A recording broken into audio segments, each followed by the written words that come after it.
Hoje nós estamos começando o programa Política Nua e Crua. Hoje nós estamos tratando de uma questão fundamental, que é a questão do Dia Internacional da Mulher. E para mim, é um dia de luta. E isso depois, na conversa com a Marilúcia, nós vamos conseguir aprofundar um pouco essa questão. E eu queria apresentar para vocês a Marilúcia. A Marilúcia tem um currículo bem grande, mas eu vou fazer questão de lê-lo para que vocês conheçam a Marilúcia. Ela é jornalista e pesquisadora, ela é nascida em Salvador, Bahia, e vocês vão perceber logo na hora que começar a falar.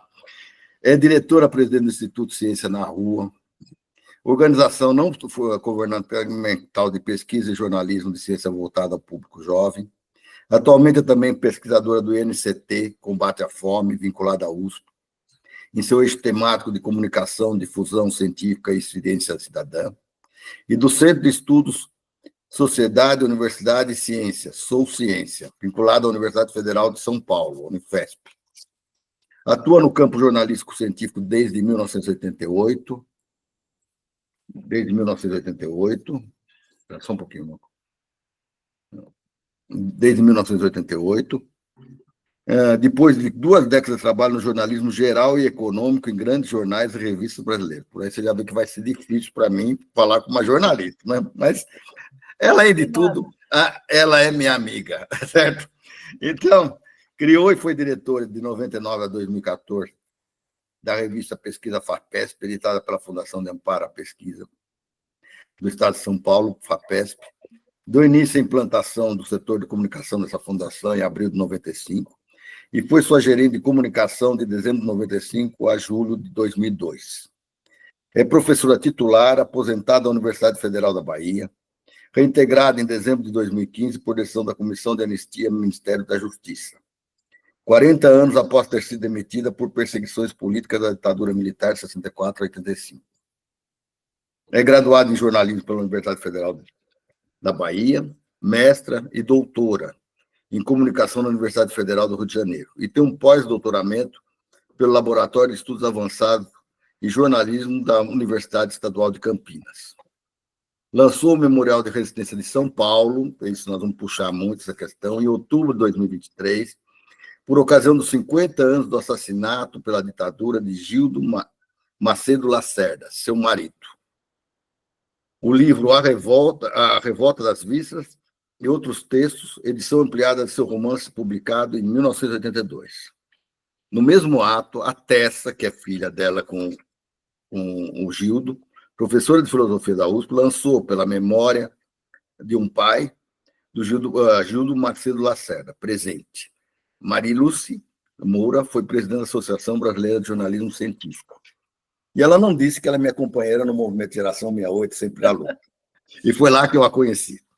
E foi lá que a gente pôde também conviver e trocar ideias sobre uma série de questões, inclusive sobre o período em que o Gildo esteve em São Paulo, como ele era representante da UNE aqui, e eu era estudante na Faculdade de Engenharia Industrial e convivi com ele. E cheguei até a pegar um vício de linguagem dele, de tanta convivência que a gente tinha em reuniões. Não digo que era convivência de ser amigos, mas nós éramos políticos e trabalhamos juntos na luta contra a ditadura. Então, Marilúcia, você vê que eu não podia deixar de falar tudo o que você faz. Mas eu quero saber qual era o vício de linguagem, antes de qualquer coisa. Porreta. Qualquer coisa que você falava é porreta. Que, aliás, é uma expressão baiana, né? Uma gíria baiana. Então. E ele, qualquer coisa que ele falava no meio da conversa era porreta, é porreta. E aí, sabe que aquilo vai ficando, então, e dali a pouco você estava falando, não, porque foi porreta, é porreta. E aí eu fiquei muito triste no falecimento dele, né? No período de falecimento dele. E hoje a gente tem essa oportunidade, a gente conversar, e no Dia Internacional da Mulher, que para mim também tem um significado muito grande, Marilúcia, talvez você não conheça. Eu acho, quer dizer, a nossa geração, a minha, a sua, nós viemos numa luta por mudança de costumes no país, né? E nós tivemos uma participação efetiva. E para mim teve um marco muito importante, que foi, eu fui preso em 1º de março de 1973, ou seja, 52 anos atrás. E lá fui torturado, como tudo o que acontecia na época, acompanhei o assassinato do Alexandre Vanucci. Eu fui a última pessoa a falar com ele, pessoa que falou e que viu ele olho no olho, já bastante debilitado. E logo depois fui transferido para o DOPS, né, para o DOPS São Paulo. Estou contando essa história para você ver o que tem de relação. E lá no DOPS, lá pelo dia 20 e pouco, já era quase final do mês de março, eu fui quase no final do mês de março. Eu fiquei até dia 18 de abril. Né? E lá naquele período houve uma movimentação muito grande no DOPS. E eu estava na cela junto com o César Telles, que era marido da Melinha Telles. Né? Marido da Melinha Telles. E a Melinha Telles escreveu num papel e botou na cela dela, né? Ela botou na cela dela, ela botou um papel escrito assim: Viva o Dia Internacional da Mulher. Numa época em que o Dia Internacional da Mulher não era 8 de março ainda, que foi só em 75. E aquilo provocou um rebu danado no cárcere. E aquele delegado que veio, levou a Melinha, vieram buscar o César, porque naquele tempo o marido era responsável, certo? E vieram buscar o César, e aí aquela confusão toda, e resultado. Ela participou comigo, com mais 40 e poucos companheiros, nós fomos julgados na Justiça Militar. Genuíno, César, a Melinha, um monte de gente que tinha da época, né? E lá estava, por ter infringido a Lei de Segurança Nacional, pelo fato de ter escrito Viva o Dia Internacional da Mulher. A partir dali, essa data, principalmente depois, quando ela foi oficializada, ela passou a ser importante para mim. E todo ano, no dia 8 de março, eu faço um programa, ou um manifesto, ou um artigo qualquer, aonde eu estiver, eu digo que é um dia de luta, e não o dia da flor. A flor eu dou todos os dias para as mulheres. Mas o dia 8 é para a gente lembrar da luta das mulheres. E aí eu queria ver o que você acha, o que você pensa a respeito. Liga teu som, que você está desligado. Eu desliguei porque eu estava espirrando muito, as alergias com esse tempo aqui de São Paulo.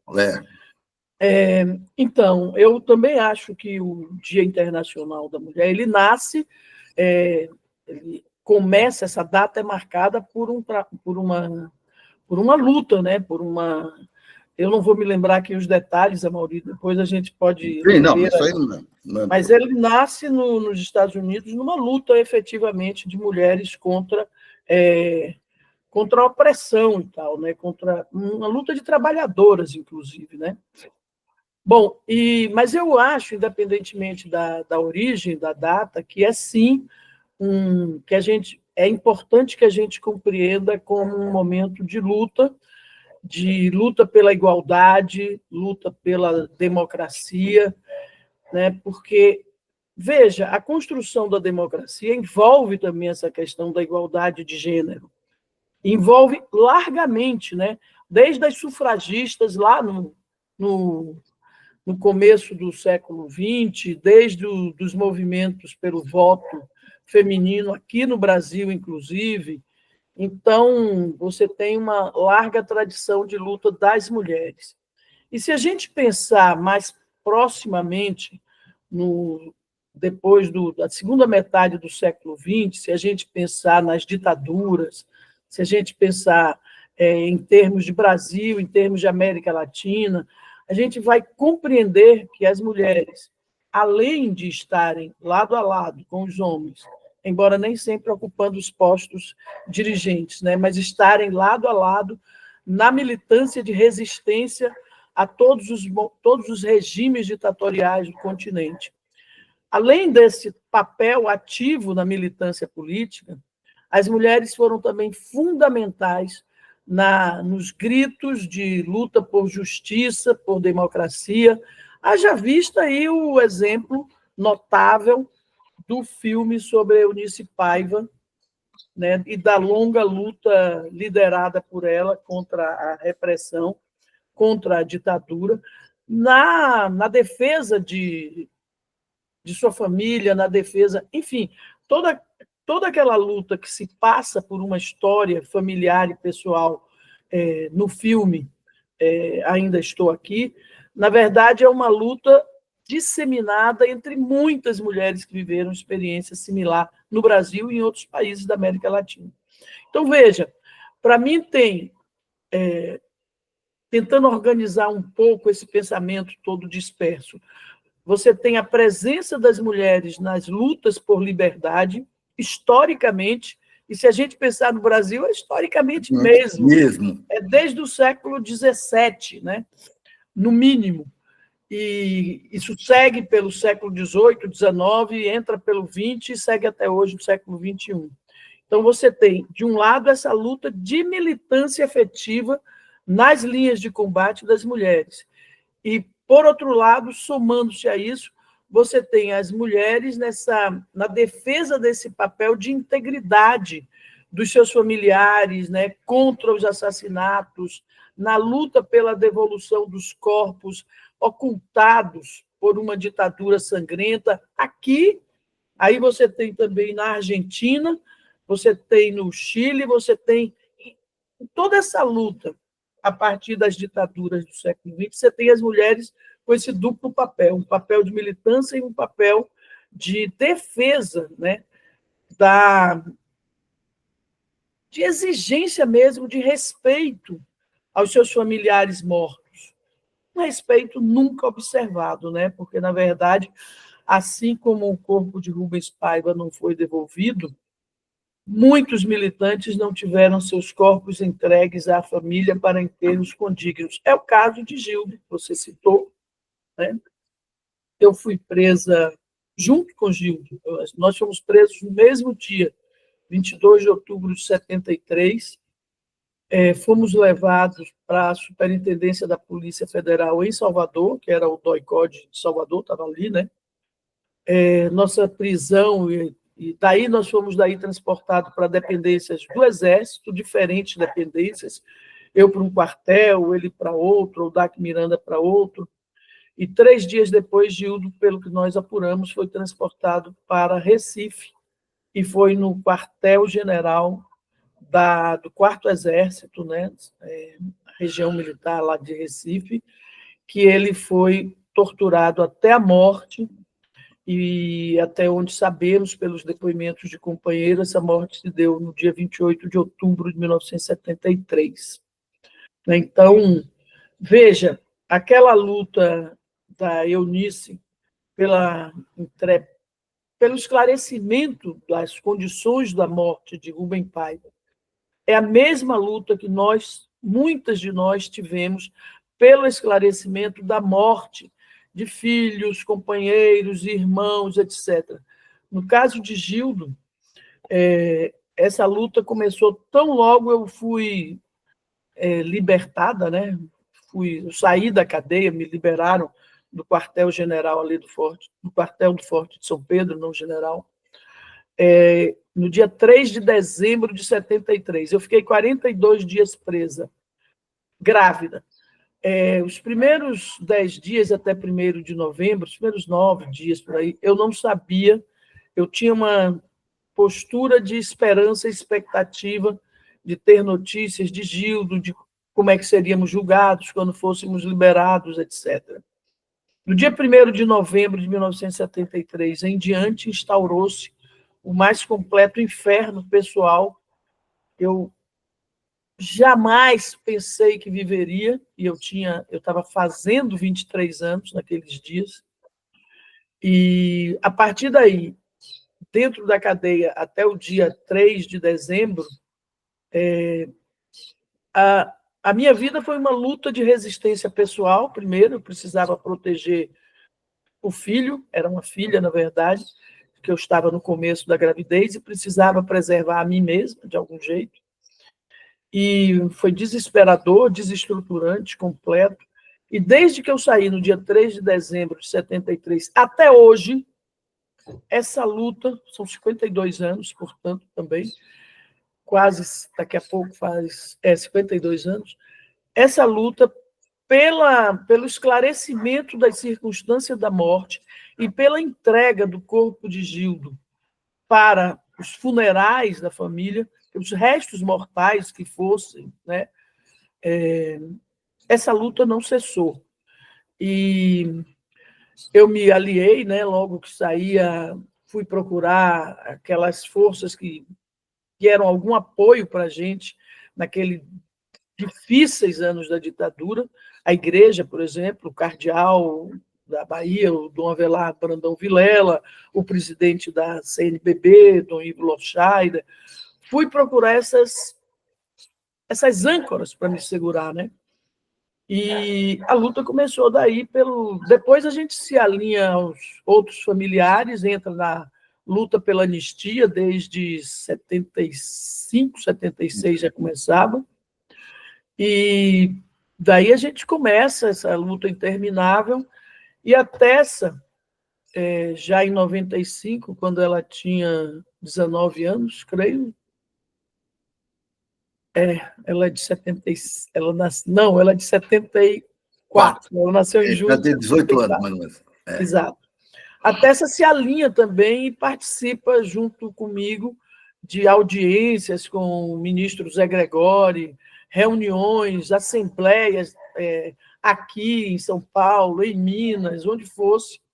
E nós seguimos nessa luta. Então, veja, para mim o Dia Internacional da Mulher é esse tempo de luta para nos afirmarmos como gênero igual, né?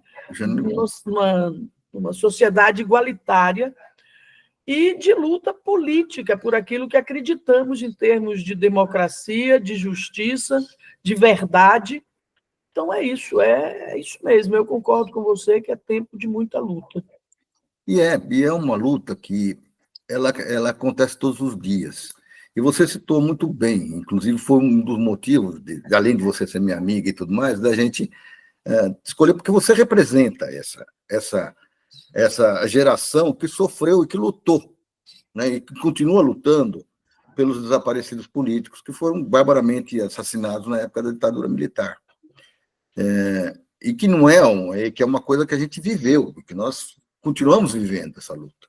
Que queira ou não queira, um tempo atrás agora, teve nego aqui valorizando aquele período, que foi muito horrível para mim e para você, provavelmente também, e para a Tessa também. Uhum. Então, e aí é importante colocar esse papel de militante da luta e de alguém que teve que levar, porque você tinha uma filha na barriga, você acabou nascendo, você teve que levar, você teve que enfrentar a sociedade, todos os problemas que havia na sociedade, e essa é a luta da mulher no dia a dia. E é interessante você ver que, por exemplo, hoje nós estamos gravando no dia 7, não estamos gravando no dia 8. Nós estamos gravando no dia 7, o programa vai no ar dia 8. Hoje, a manchete dos jornais da manhã é só feminicídio, feminicídio, feminicídio. Ou seja, a luta da mulher é muito grande. Ela é muito grande. Ainda nós temos que mudar toda essa mentalidade. Isso não é fácil. E a gente conviveu em épocas muito diferenciadas, muito difíceis. E ainda hoje as pessoas acham que são donos das mulheres. Quando não é. É isso, é só a luta. É a luta das mães, é a luta das pessoas que estão querendo fazer efetivamente a tornar esse mundo mais igual, mais respeitoso, mais coisa. Então, eu vejo isso como uma grande luta e a vejo como uma grande lutadora nesse sentido, né? E aí, de certa forma, você teve também, você vê que você passou essa mesma coisa para a Tessa, que ela foi uma vítima também. Sim. Ela foi uma vítima. Eu queria... E ela está hoje na luta ainda, né? Aproveitando que você falou na Tessa, eu queria lembrar que essa desigualdade de gênero, veja, Tessa sofreu as consequências diretas da ditadura, ela não conheceu o pai, isso, esse buraco, por exemplo, emocional, afetivo, está bem refletido no livro dela, né? Uhum. E, embora ela lide filosoficamente, mas ela lida também pessoalmente, é uma coisa que ela como o campo dela é a filosofia, ela olha a partir do campo dela, mas a partir da experiência pessoal também. Sim. E explica por que uma experiência individual, ela não é só individual, ela é uma experiência que precisa se tornar histórica e coletiva. Esse assassinato das pessoas no Brasil por discordância política, nos anos de 64 a 85, por diferença do pensamento político, ela precisa se tornar uma luta coletiva. Nesse sentido, eu volto a dizer, faz um grande serviço, além da beleza, além da mestria da obra em si, faz um grande serviço político o filme Ainda Estou Aqui. Mas eu queria trazer aqui... E eu queria só colocar uma coisinha aqui. Eu estou aqui e nós estamos aqui para contar essa história. Nós ainda estamos aqui. Para contar essa história. Pois é. Então, veja, eu queria trazer duas coisas. Primeiro, que além dessa, como eu dizia, além dessa carga com que Tessa já nasceu, da falta do pai, o fato da sociedade ser patriarcal, machista, etc., a impediu de ter o nome de pai na certidão quase até ela ter 18 anos. Explica. Eu fui casada com Gildo no religioso. Nós nos casamos, concessão dele para minha família, nós nos casamos, ele com o nome falso e eu com o nome verdadeiro. Mas eu tenho a certidão de casamento da igreja, que normalmente valia para secundar casamentos civis, né? Para avaliação, para validar casamentos também civis. Bom, acontece que quando Tessa nasceu, não existia certidão de óbito do pai, não se reconhecia nossa certidão de casamento, e, pela lei brasileira, era o pai que tinha que registrar os filhos para ter o nome do pai. Se a mãe registrasse, e a mãe não comprovasse que o pai estava morto, só podia ter o nome da mãe. Então, a certidão dela só tinha o nome da mãe, e para a gente tentar que tivesse o nome do pai, certidão de nascimento, veja que, por causa disso, ela ficou sem RG, sem carteira de identidade, como se dizia, até entrar até fazer o vestibular. Nossa Senhora! Porque ela não queria... Naturalmente ela queria. Ela não queria só o nome da mãe, porque ela não era filha só da mãe, né? Então, veja, nós tivemos que fazer um processo. Olha qual foi o artifício jurídico. Tivemos que fazer um processo de investigação da paternidade, e era um processo que eu movia contra os meus sogros, que não tinham nada contra, que sabiam que Tessa era neta deles. Sim. Mas, para seguir os ritos jurídicos, o processo precisava ser movido contra eles. E todos os amigos e companheiros que conviveram comigo ou com Gildo tiveram que ir depor. Foi um processo longuíssimo. Nossa. Saiu a primeira sentença quando Tessa tinha 15 anos, só saiu a confirmação, segunda instância, aquela coisa toda, quando ela já tinha quase 18. Então, nesse processo serviram de minha testemunha o Emiliano José, companheiro conhecido, o Zé Sérgio Gabriele, que também nos conhecia muito, era muito amigo da gente. Então, mobilizou uma montanha de gente, porque a lei brasileira refletia, além de todas as injustiças, né, além de todo o horror, todo o absurdo contido no assassinato de jovens militantes, e daí na ceifação do futuro da sua vida e dos seus descendentes. Né? É verdade. Além de todo esse absurdo, a lei proibia que os filhos, que a filha, se não tivesse atestado de óbito do pai, tivessem em sua certidão e em seu RG o nome do pai.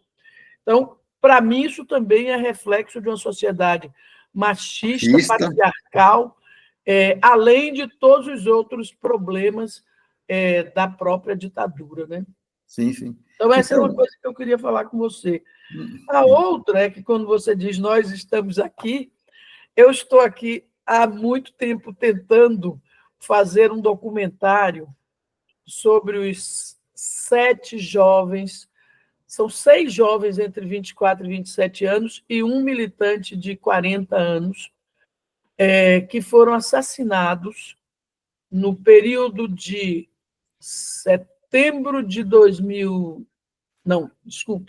outubro de 1973 a fevereiro de 1974. Todos militantes da Ação Popular Marxista-Leninista, da parte da Ação Popular que não se reuniu, não se juntou com o PCdoB na chamada, no racha de AP, na luta política de diferenças de facções ali, em 72. Então, foram 7 assassinados, o único corpo devolvido à família por influência do pai foi o de José Carlos Novaes da Mata Machado, que era filho do professor Edgar da Mata Machado, uma pessoa muito conhecida, proeminente na área jurídica no país, e foi o único devolvido com o caixão lacrado. Lacrado.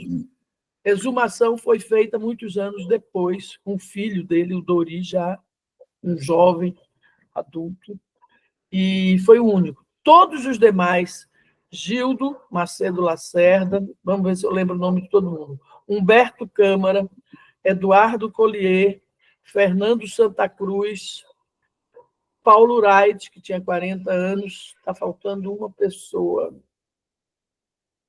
Deixa eu lembrar. Enfim, são 7 militantes, todos assassinados, e assassinados depois de presos, e com os corpos não devolvidos, e, em alguns casos, como no caso de Gildo e Zé Carlos, com histórias fantasiosas contadas, né, pelos jornais, pelo Jornal Nacional, falando em tiroteio que não houve, em Recife, etc. E eu estou na luta, numa batalha insana por arrumar recursos para seguir com esse documentário que já começamos a filmar em julho passado e que você, Amaury, inclusive, nos deu uma excelente entrevista. Então, e o que nós podemos fazer para... Porque essa luta, ela continua. O que nós podemos fazer para ajudar essa captação de recursos para que o projeto vá à frente? Porque, do mesmo jeito, você vê a importância que o Ainda Estou Aqui teve. Ele levou o assunto agora ao mundo. E nós temos esse espaço para também levar essas histórias. Porque, porra, não tem sentido a gente fechar os olhos para essa injustiça toda que houve, todas essas perseguições e essas mortes. E nós temos que cobrar do Estado e contar para a sociedade brasileira que um dia aconteceu esse tipo de questão, né? Que aconteceu esse desastre. Então, como é que a gente pode ajudar? Olha, eu acho que doações de instituições, de alguma forma, vinculadas à área ou à história dessas pessoas, poderia ajudar nessa captação de recursos. Então, Gildo, por exemplo, ele recebeu em 24 de setembro da Universidade Federal de Minas Gerais, numa belíssima cerimônia, a diplomação em Ciências Econômicas pela Universidade Federal de Minas Gerais. Ele foi cassado da universidade pelo decreto 477, né, em 1970, e não pôde continuar o curso dele, né, foi expulso da universidade, e nesse movimento de universidades para reconhecerem seus estudantes impedidos de se formar pela ditadura, a Federal de Minas fez uma linda cerimônia, com muita participação dos jovens estudantes, DCE, etc. UNE, todo mundo mais. Então, eu penso que, sei lá, um Conselho de Economia, conselhos de engenharia, instituições públicas representantes de classe poderiam ajudar nessa captação de recursos. Outra forma de captação de recursos é, normalmente, os editais ligados à produção do audiovisual. Normalmente, a gente se inscreve. A gente se inscreveu, por exemplo, no Rumos Cultural, mas Rumos do Itaú selecionou muito mais projetos ligados à música e pouca coisa ligada a cinema. Mesmo. E veja, no caso, é um documentário, não é um filme com ator, não é nada disso, é um documentário Cara, onde eu estou, na minha condição de jornalista, entrevistando vou vários montar a companheiros narrativa, né? para contar essa história, que ela se espalha por São Paulo, Rio de Janeiro, Salvador, Recife e Belo Horizonte. Então, ela é uma história que, para você fazer o apanhado dela, exige sair entrevistando as pessoas que tentam remontar como é que foi isso, e muito ainda não se conhece, embora muito se conheça, pelos esforços das comissões da verdade, incluindo a Comissão Estadual da Verdade de Pernambuco, que fez um trabalho belíssimo. Muito se conhece, mas muito ainda não se conhece, né? Eu não sei, por exemplo, quem foram os oficiais do Exército responsáveis pelo assassinato de Gildo. Eu gostaria de saber. É Alguns importante. nomes a gente já ouviu na própria Comissão da Verdade, mas é preciso consolidar esse conhecimento. É, Então, também consolidar como é que a ditadura decide eliminar um partido político já fragilizado pelas condições de repressão e tortura, como que decide eliminar fisicamente os seus militantes, os seus dirigentes, mesmo matando, sendo que eram pessoas que não estavam, naquele momento, podendo atuar de maneira intensa em lugar nenhum do país. Né? Então, é uma história que você precisa vê que ser contada. é uma eliminação física, mas não é só física, é uma eliminação total Exato, da existência, sumiu no ar, porque nem os corpos as famílias tiveram o exato. direito de enterrar. Isso é É isso. um direito do cidadão, das pessoas, né? Do Um direito brasileiro. primário da civilização, né? Um Né? direito primitivo mesmo, antigo. Enterrar os corpos está lá na origem de peças da Grécia Antiga. Diga. Né? Está lá a Antígona brigando para enterrar o seu irmão Cleonte. E aí essa história multissecular, milenar, se repete e acontece. E a gente está aqui ainda brigando pela punição dos responsáveis por isso, brigando por verdade, para que se revele. O Exército nunca veio a público revelar essas histórias, nunca pediu desculpas às famílias dos assassinados. Né? Então, a gente continua na luta por verdade, por memória, por verdade e por justiça. Isso. Né? E é claro que a gente precisa rever aquela anistia, né, negociada ali de 79, que não é a anistia pela qual nós batalhávamos, e que perdoou a prioristicamente os responsáveis pelos assassinatos. Né? Sim, até porque, queira ou não queira, ainda nós temos, quer dizer, já foi um absurdo ter perdoado quem tinha assassinado pessoas presas, que estavam dentro das suas instalações. Eles eram Mas, responsáveis pela integridade dessas pessoas. Então, agora, você veja que esse crime ainda é continuado. Você não teve o direito de enterrar o teu parceiro. A Tessa não tem onde chorar o seu pai.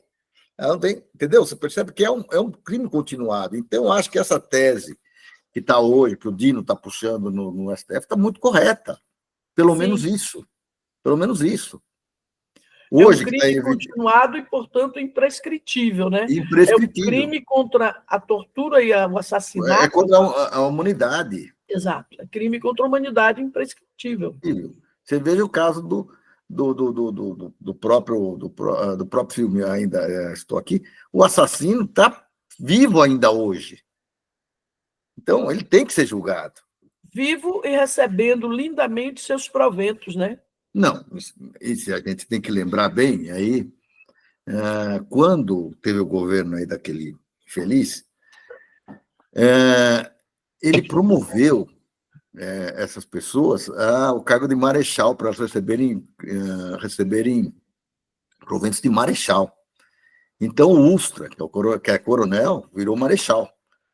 para efeito de provento de aposentadoria, que vai para ele, para filhos, para não sei o quê, para netos, não sei o que lá, que vai na carreira dele, né? E esse era um assassino costumar, e era Conhecido e quanto mais, né? quanto mais. E eu conheço bem ele. Eu conheço bem ele, porque eu fui torturado pessoalmente por ele.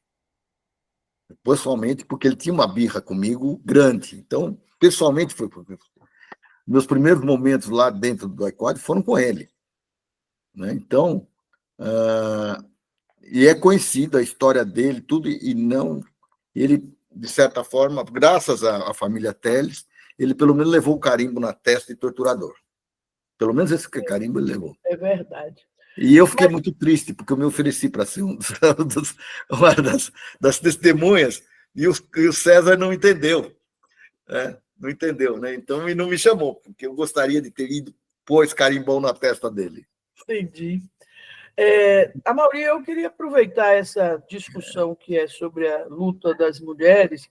Sim. E eu queria lhe dizer uma coisa curiosa. Eu estava reparando, na minha vida de jornalista, e eu sempre gostei muito de entrevistas longas, entrevistas ping-pong, editadas depois, ali 5, 6 páginas de revista, etc. Página inteira de jornal. Sempre gostei de fazer essas entrevistas, de editá-las e publicá-las. E aí eu estava olhando um livro de entrevistas que eu organizei e que saiu pela FAPESP, Instituto Uniemp, em 2000 foi quando chegou no número 100 da revista, 2004, da revista Pesquisa FAPESP. Chama-se As Entrevistas da Pesquisa FAPESP. E eu estava olhando que, de todas as entrevistas ali publicadas nas várias áreas de ciência, tem apenas 2 entrevistas de mulheres. São umas 20 entrevistas, tem só 2 de mulheres. E não foram feitas por mim. Eu sempre estava fazendo as entrevistas que eu assino, são todas de homens. E aí eu comecei a olhar, no longo tempo que eu fiz essas entrevistas importantes para a revista Pesquisa FAPESP, eu reparei que, de fato, foram poucas as mulheres entrevistadas, considerando o total de entrevistas que eu fiz em 20 anos, são muito poucas as mulheres cientistas que eu entrevistei. Né? Entrevistei algumas de grande importância, estou pensando, inclusive, em lembrar algumas delas pelo Instagram nos próximos dias, a partir do dia 8, né? Então a gente vai lembrando. Mas, veja, é quase uma meia-culpa, é como se a sociedade patriarcal absorvesse, inclusive, mulheres feministas, como eu sempre fui. Quando eu tinha 17 anos, eu estava lendo A Nova Mulher e a Moral Sexual, da Alexandra Kollontai. Aliás, livro me foi indicado pelo companheiro que era responsável pelo grupo de estudo de base que eu estava fazendo ali para entrar na AP, para o homem.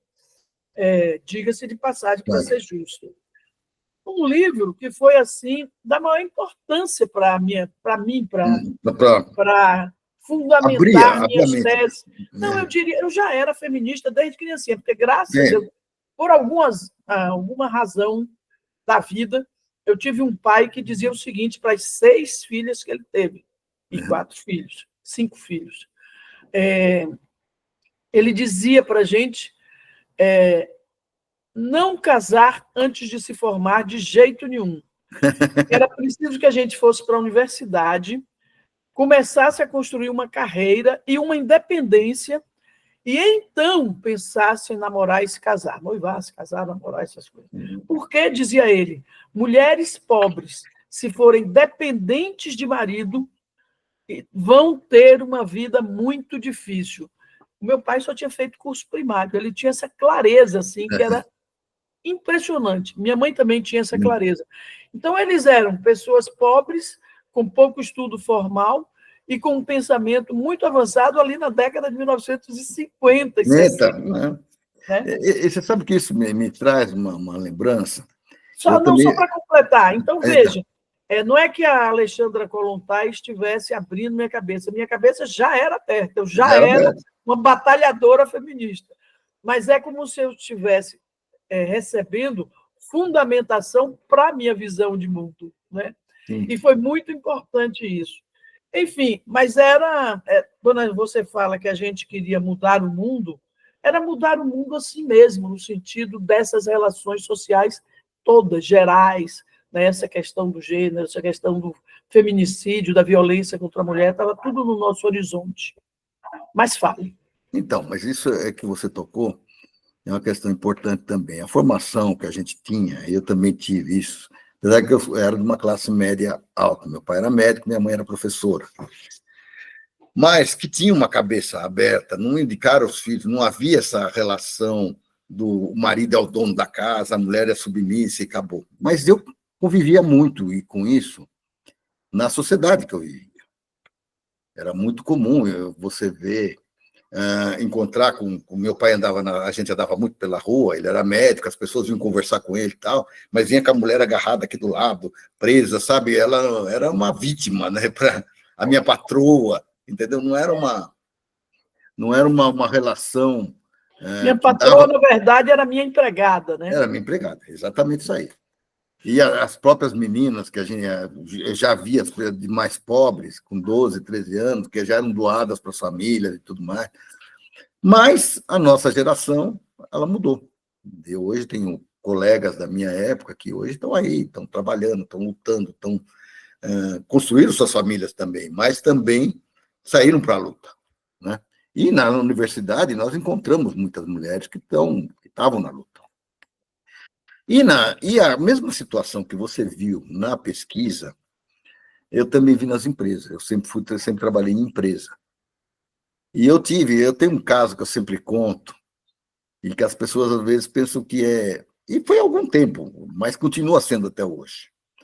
Eu me lembro que eu comecei a trabalhar numa empresa multinacional, eu tinha um cargo de gerência, né, naquele momento. E uma funcionária minha casou. Casou no sábado, fez lá a festa dela, casou e tal. Na segunda-feira, o diretor me chamou. Você precisa mandar embora a pessoa X. Falei, não, mandar por quê? Qual o problema dela? Não, ela casou. E qual o problema dela casar? Não, mas ela vai ter filho. Isso é prejuízo para a empresa. E naquele momento eu botei meu cargo à disposição e não mandei ela embora. Tanto é que ela aposentou lá. Mas isso eu vi em muitos locais, Matheus.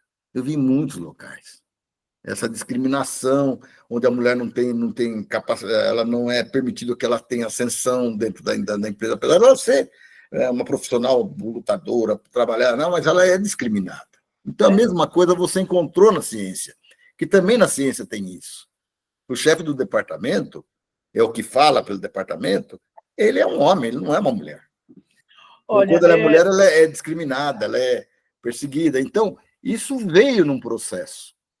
O que é impressionante é o seguinte, as mulheres elas já são nas séries estatísticas sobre participação da mulher na produção científica brasileira, as mulheres já são mais de 50%, mas nos cargos de gestão, elas continuam sendo completamente subrepresentadas.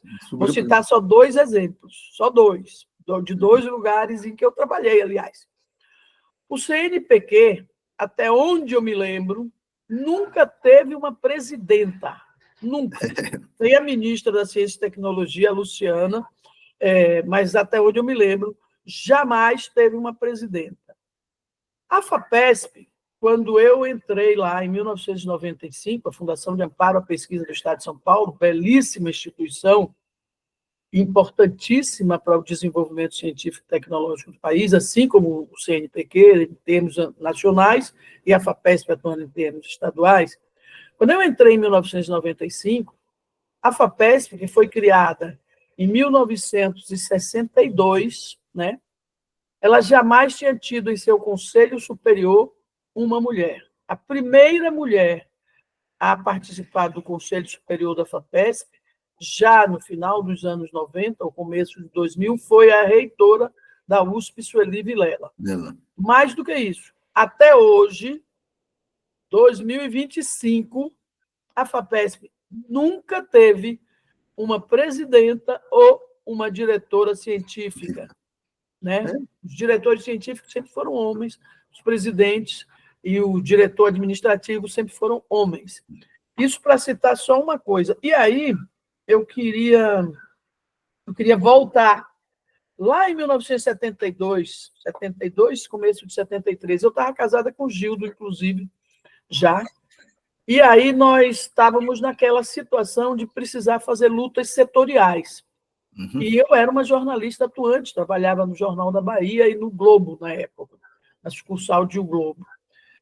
E havia uma revolta em Salvador, porque o jornal Tribuna da Bahia, um jornal jovem, arejado, fundado em 1969 por Quintino, como é que é o sobrenome de Quintino? Não vou lembrar, mas era um jornal jovem, arejado, bonito, combativo, estava, naquele momento, 1972, 73, demitindo mulheres antes que elas engravidassem, porque eles não queriam ter o ônus de ter que pagar a licença maternidade para as mulheres.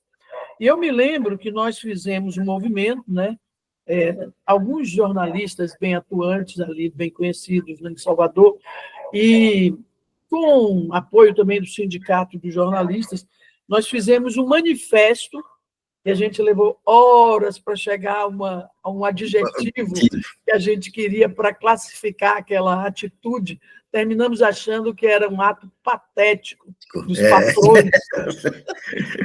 E a gente ficou discutindo horas como configurar esse manifesto. Eu cheguei em casa atrasada, deixei Gildo preocupado, com medo que eu tivesse sido presa. Naquele tempo a gente tinha isso. Aquela tensão toda, né? Mas era isso, as mulheres não podiam engravidar, né? Elas estavam sendo discriminadas também por exercer algo que não é só um direito feminino, é um direito humano, da reposição do estoque da vida. Da vida, isso aí mesmo. Gostei da termo, reposição do estoque da vida, é isso aí. É absurdo. Mas é isso, e hoje, se a gente pensar nas mulheres, se a gente pensar em todo esse feminicídio que acontece entre as mulheres pobres, entre as mulheres de classe média, né? Esse crime que se espalha de uma maneira... Eu confesso que eu tenho dificuldade de entender o porquê do aumento das taxas. Eu não sei se é mais... Eu tenho sempre dúvida se é que há mais registros ou se, de fato, há movimentos tão retroativos, tão reacionários na sociedade, com a ascensão da extrema-direita, que isso também reflete no comportamento dos homens em relação às mulheres, nessa ideia de que eles são donos dos corpos das mulheres e do direito de ir e vir, da liberdade, etc., das mulheres. Eu acho que está mais com esse aspecto de que está acontecendo muito, hoje tem muito mais divulgação, mas está muito nessa questão do conservadorismo, dessa extrema-direita, que acha que a mulher é submissa. Ela não pode ser. Tem que voltar lá na Idade Média, para trás. Né? Então, acho que está muito nisso. E isso é pregado, inclusive, em algumas religiões. Porque a Bíblia diz que não sei quem, não sei o que lá, tem que obedecer ao homem, não sei o que lá. Bom, mas não é isso. Evoluiu a sociedade. Você sabe que eu achava, em 1968, que a gente estava num caminho de evolução sem volta.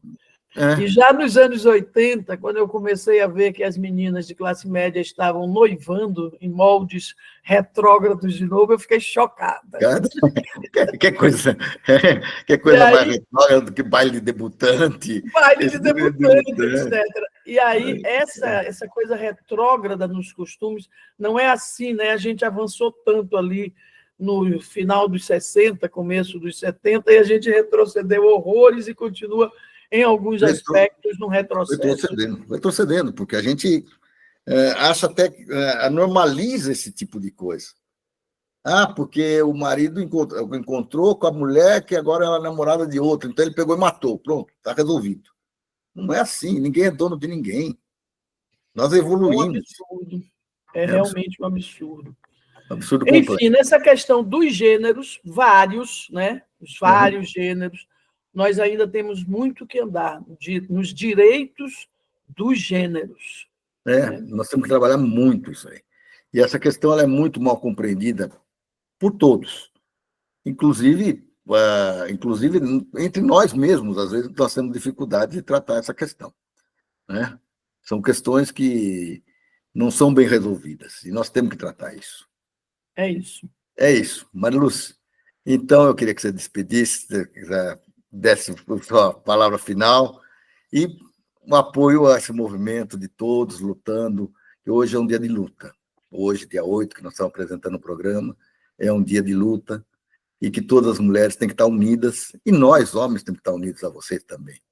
Todos nós temos que estar juntos. Se a gente briga por igualdade, a briga não é sua, é nossa. É né? isso. É nossa. Então, Amaury, eu queria agradecer esse espaço, né, para essa conversa com você no Dia Internacional das Mulheres.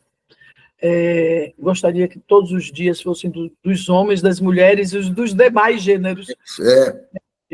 E queria aproveitar para homenagear todas as mulheres de luta, né, historicamente, no país e fora do país, né, todas as mulheres que estão na luta de resistência para a construção de um mundo mais justo, mais humano, mais democrático, de todas as idades, né?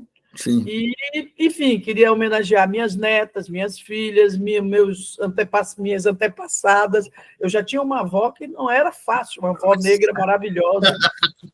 E minha mãe era assim uma guerreira assim impressionante. E aproveitar todas as companheiras, né, da esquerda de todos os tempos que tanto lutam para a criação de um país mais justo e humano. Acho que é isso. E mais igualitário também, né? Mais igualitário. Então é isso. Muito obrigado, Mariluz. Obrigada, Mauri. Obrigado tchau, você. Tá? Todos. Hoje, dia 8 de março, é um dia muito importante para todos nós. É um dia em que se comemora o Dia Internacional da Mulher. Hoje não é um dia para dar flores para as mulheres, mas é um dia de luta. É um dia de relembrar tudo aquilo que já foi feito para mudar essa coisa tão ancestral, tão atrasada, de que a mulher era um ser inferior. Assim que era no passado. E não pode ser isso. E ainda hoje, a gente vê no dia a dia nosso situações extremamente esdrúxulas. Né? Por exemplo, ontem, ao acordar logo cedo, eu gosto de assistir o jornal das 4 da manhã ou das 6 da manhã. Meio louco, mas sou. Assisto os dois. E o das 6 da manhã, que era aqui de São Paulo, Bom Dia São Paulo, só se falou de feminicídio.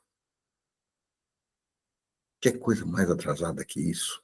O homem se achando dono de uma mulher e agredindo a mulher porque ele acha que ela é propriedade dele e que ele tem que defendê-la, defender-se, né? Não é defendê-la, defender-se da vontade, das vontades da mulher, dos desejos da mulher, das posições que ela tem diferentes e da situação de que ela precisa lutar pela vida. Então ele agride. Ele agride. Ele agride e ele mata. Se não é minha, não será de mais ninguém. Essa é a lógica. Esse é um dos aspectos. Outros aspectos estão relacionados às questões do próprio ambiente de trabalho. Nós já vivenciamos várias situações em que as mulheres foram deixadas de lado. Hoje mesmo, no programa nosso, numa entrevista que eu fiz com a Mariluz, a gente discute essa questão, a questão da luta pelo poder, que o homem se acha superior à mulher. Apesar dela ser extremamente produtiva, extremamente inteligente, extremamente criativa, e ela ter uma luta muito forte, que não é só a luta que ela trava no ambiente de trabalho, ela também trava no ambiente familiar e na sociedade. Então, nós temos que estar sempre atentos a defender e a lutar pelo direito das mulheres. Eu participo desse movimento e todos os anos deixo uma marca em apoio ao movimento das mulheres, onde elas estiverem. Eu apoio há muitos anos. Há muitos anos. Então, hoje eu queria deixar essa marca. Viva o Dia Internacional da Mulher. Hoje não é um dia de flores. Hoje é um dia de reflexão, de análise, de planejamento de próximas lutas, de conscientização e de apoio à luta de todas as mulheres desse país. Aliás, essa luta não é só delas, deveria ser nossa também. Se nós nos despirmos do nosso machismo natural, a luta também é nossa. Interessa muito a todos nós, a sociedade como um todo, a mulher empoderada, a mulher livre, a mulher parceira, a mulher que está junto com a gente em todas as lutas e que está todo junto com a gente e recebendo todo o apoio da sociedade, onde ela estiver. Não interessa onde ela está. Se é no emprego, se é em casa, se é na igreja, se é na rua, se é na coisa. Ela merece o nosso respeito. Espero que a gente evolua muito mais esse ano do que nós temos evoluído nos últimos anos, onde temos sido atingidos por uma onda de conservadorismo que prejudica muito a mulher, que prejudica muito a formação das nossas famílias, que prejudica muito a nossa sociedade. Viva o Dia Internacional da Mulher, um dia de luta. O segundo assunto que eu queria tratar é um assunto que eu vi hoje cedo numa manchete de jornal, que o PIB do Brasil cresce 3,4% em 2024, mas perde ritmo no quarto trimestre. Eu sei que nenhum de nós come PIB, mas o PIB mostra, de certa forma, como é que a sociedade está se desenvolvendo, como é que está a evolução da sociedade, como é que está a evolução do país, como é que está a produção, como é que está o emprego. Ele reflete tudo o que está relacionado à atividade econômica do país. Mas a gente não come PIB, isso eu volto a reafirmar. Mas ele sofre, e isso mostra o jogo que o Banco Central, e aliás nós tratamos isso no nosso primeiro programa já, o Banco Central está fazendo contra o povo brasileiro. Contra o povo brasileiro. Este jogo de subir juros para baixar inflação, quando a inflação ela não é uma inflação de consumo, ela não é uma, como dizem, né, não é de consumo, é de demanda, é um absurdo. Completo absurdo. Mais completo absurdo. Os níveis que nós estamos hoje pagando 8,5% reais, com perspectiva de subir mais 1%, prejudicando tremendamente o nosso equilíbrio financeiro do país, aumentando terrivelmente a dívida do país e sendo pressionados para jogar contra as políticas de benefícios sociais desse país, tão necessárias para o nosso desenvolvimento, prejudicando o desenvolvimento da educação, prejudicando da saúde, prejudicando a cultura, prejudicando a infraestrutura, prejudicando tudo, porque nós pagamos dinheiro, nós vamos ver esse dinheiro que sai a cada 1% de juros, 55 bilhões, eles vão para quem? Para a mão de rentistas. Aliás, ontem eu falava como numa conversa com amigos, eu falava em vender um imóvel que eu tenho para investir em uma atividade produtiva. Né? E aí me falaram, não, mas é um tesouro direto. Ou seja, tira do povo brasileiro. Tira aquilo que o Banco Central, o jogo que eles estão fazendo contra os brasileiros. Joga lá. Joga lá. E assim, nós estamos nessa política neoliberal que a gente está vivendo e tudo mais, onde o Estado não tem que ter responsabilidade por ninguém, cada vez mais. E a gente está fazendo o quê? Nós estamos sustentando uma camada pequena de nababos que vivem às custas às custas do povo brasileiro. Porque quem vive de renda, mesmo que seja a esses níveis, vou colocar mais claro, quem vive de renda, a esses níveis que são, no mínimo, imorais, realmente não tem respeito à sociedade brasileira e muito menos ao povo brasileiro. Então, eles lá citam, qual é o problema para a gente ter subido tão pouco no último trimestre? Os juros altos e a inflação dos alimentos. O governo acabou de tomar uma atitude em relação aos alimentos, reduzindo o custo da importação de alimentos. Já se você não produz aqui, traz a preço zero. Qual foi a reação do mercado? Não gostou. Não gostou. E vai agir contra, para que não tenha reflexos. Vai se beneficiar da falta de impostos para tirar vantagem. É assim que funciona. O que nós podemos esperar do agro, que está completamente comprometido com todas as forças golpistas que atuavam e atuam dentro do país até hoje? Eles estão ativos ainda. Não é porque nós pusemos um processo que está em andamento no STF que eles não estão ativos. Pô, basta ver o Marcos Duval, que é um dos representantes deles, senador da República, pedindo que os Estados Unidos invadam o Brasil. Pedindo para que invada o Brasil. Para quê? Para trazer. Já que eles não conseguiram dar o golpe em 8 de janeiro, vamos dar o golpe agora, com a força dos Estados Unidos da América. Vamos nos transformar de novo em colônia. Que beleza! E nós nem atuamos contra isso. Nós temos um embaixador do golpismo rodando nos Estados Unidos e pressionando contra o Brasil. Já chegou a trazer até gente da OEA aqui para ver se nós somos uma democracia ou não. Aquele filho do infeliz lá, o filhote do infeliz, está rodando todos os dias. Ele não exerce a função dele de deputado, de discutir o Brasil, de defender o Brasil, defender as necessidades do Brasil. Ele está defendendo as necessidades dos Estados Unidos da América. Ele também é um dos embaixadores. E toda essa raça tem que ir para a cadeia. É cadeia para eles. Chega de golpismo. E está mais que na hora da gente começar a investir e entrar nas questões sérias desse país. Acabar com essas forças armadas que discutem golpe todos os dias. Aliás, nós estamos próximos dele, a 31 de março. Eles vão fazer alguma manifestação. Podem não fazer de modo aberto, mas farão internamente. Porque para eles foi um grande momento, o momento que levou esse país à derrota. Quando eles saíram em 1985, esse país tinha a inflação mais alta de todos os tempos. Nunca se roubou tanto nesse país. Só que não era um roubo conhecido.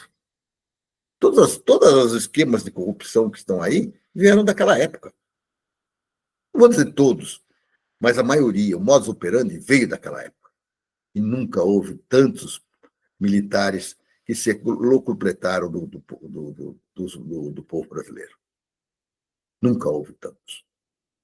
Então, vamos parar com essa brincadeira de que está tudo certo, que lá era o tempo bom. O tempo bom não era porra nenhuma. Um tempo que as pessoas entravam dentro de uma casa, sequestravam um pai de família, matavam e não davam nem satisfação do que tinha acontecido, nem devolviam o corpo para ser enterrado, que é um direito da humanidade, desde o século nada. Isso, a gente tem esse costume de se despedir das pessoas, cumprir o luto, tudo, nós não tivemos esse direito. Rubens Paiva, a família do Rubens Paiva não teve, a família do Silon, que é meu amigo, não teve, a família da Tuca Garlipe também não teve, a família de muitos outros brasileiros que foram mortos. Muitos amigos meus foram mortos, não tiveram esse direito. A família do Alexandre Vanucci, que eu assisti a morte dele, que dia 17 agora de março vai fazer 52 anos da morte, após graves torturas, só foi ter o direito de enterrá-lo 10 anos depois. Então, está na hora de passar esse país a limpo. E está na hora de enfrentar esses problemas a sério. E eu levantei alguns aqui nesse início de programa. A mulher, que é uma questão séria a ser tratada. A questão dos mortos desaparecidos, que nós temos que dar conta deles, a questão da formação militar. Para que serve a Força Armada? Para planejar golpes? Vamos continuar ainda usando os quartéis para ensinar antigas lições e viver sem razão? A razão deles é o golpe? Não tem sentido. E a questão do rentismo? Não tem sentido esse governo perpetuar e manter essa política do tal do Banco Central independente, que é tão independente do povo brasileiro, que o sustenta, que fornece dinheiro para ele agitar, mas o torna dependente de quem, justamente, dos vampiros, do produto brasileiro. Dos vampiros, que sugam tudo que o Tesouro tem para fazer o quê? Para distribuir numa pequena laia, numa pequena turminha. Então, vamos parar com isso. Chega. E eu acho que, não sei, vocês vão poder me julgar depois, se o governo começa a dar alguns sinais nesse sentido. Porque já percebeu que não adianta só ficar batendo palma para as coisas erradas que estão sendo feitas para agradar o centrão e que não estão trazendo resultado. Está na hora da gente fazer jus aos votos que recebemos. Vamos mudar esse país. Esse país precisa ser mudado e passado a limpo. Um bom dia para todos.